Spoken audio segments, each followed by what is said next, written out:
Hello everyone and welcome to a new episode of The Bug Warrior. In today's episode I will explain to you how to farm Heralds and if it's worth the grind. Before I go into any details, please allow me to say that this is hands down the most difficult grind ever created in a game. Whoever came up with a super low chance of finding Sunder charms by slaying Heralds truly hates rainbows, unicorns and everything that is good in this life. That being said, please allow me to explain. The whole reason why you're about to enter this nightmare rabbit hole is because of the new Sunder charms. What are Sunder charms, you ask? Well, they are the 6 new charms that if you manage to somehow get them, then no enemy in Diablo 2 Resurrected will have an immunity against you. This means that each one of the Sunder charms breaks an immunity to a specific element. The problem is that there is only one way to get these charms, and that is by farming and slaying Heralds. So what are Heralds? Heralds are the new bosses that you can find exclusively inside Terror Zones. For those coming back to the game, like your host, Terror Zones are these new zones that modify or enchant, as people say, a random level from any act for 30 minutes. During that time, normal enemies inside the zone will gain +2 levels, but champions and uniques can gain up to +5 levels. So in simple words, if you're at level 85, you will face enemies at level 87 and some will be level 90.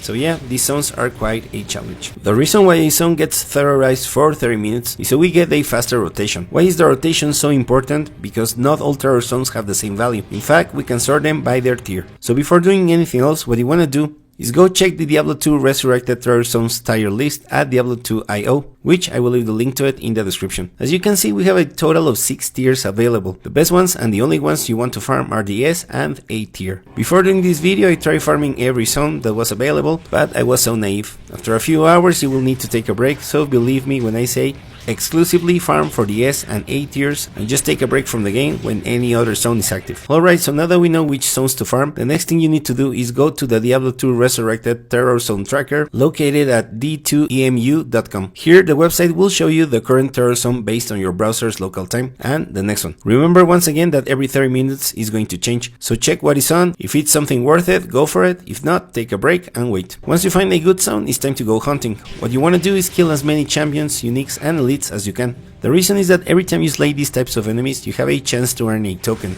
This token is invisible since it is a system mechanic. However, according to d2emu.com, there is a 2% chance per elite kill to earn the token. This is a very low number. You know you have earned a token when you see the message, "You draw the ire of a herald." Continue slaying elites and uniques until you see a herald is hunting you in and then the name of the level where you are. This means that a herald has spawned, so search the level and find him. Be warned that heralds are difficult enemies to defeat, mostly because they can get crazy auras. Aside from their damage, they also have a lot of health points, so they take longer than usual to bring them down. The next thing you need to know is that heralds scale from tier 1 to tier 5, and while some people say that you can get a Sunder charm by slaying a herald at tier 1, apparently the Sunder charms only drop from heralds at tier 4 or 5. Okay, so now let me tell you the real problem. In order for you to reach tier 5 herald, you need to stay in the game. Yeah, you heard right. You can't log out, you can't save an exit, you can't quit, and God forbids the power goes out. I don't know why they did that, it's horrible, and this is the part that kills me. I figured this on my own because the first time I found a herald was at the River of Flame at Hephasto. The first time you find a herald, it will be called Herald of Fright, and that is herald tier 1.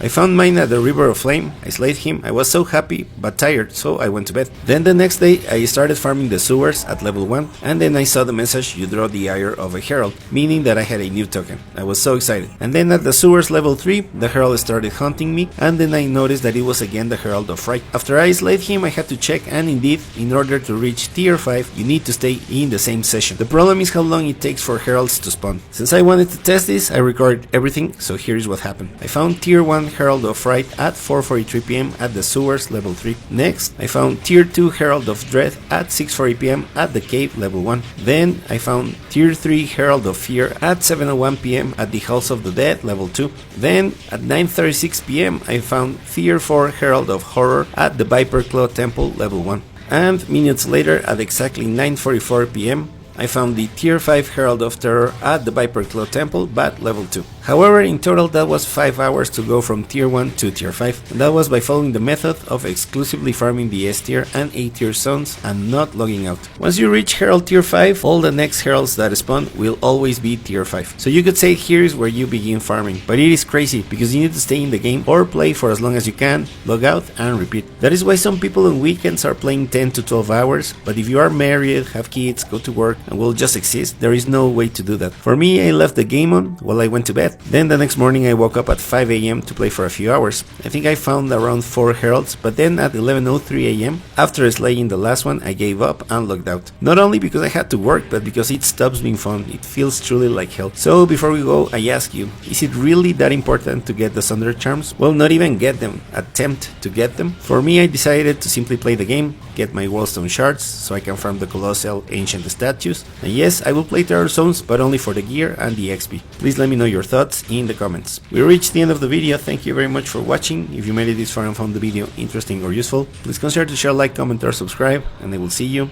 in the next one.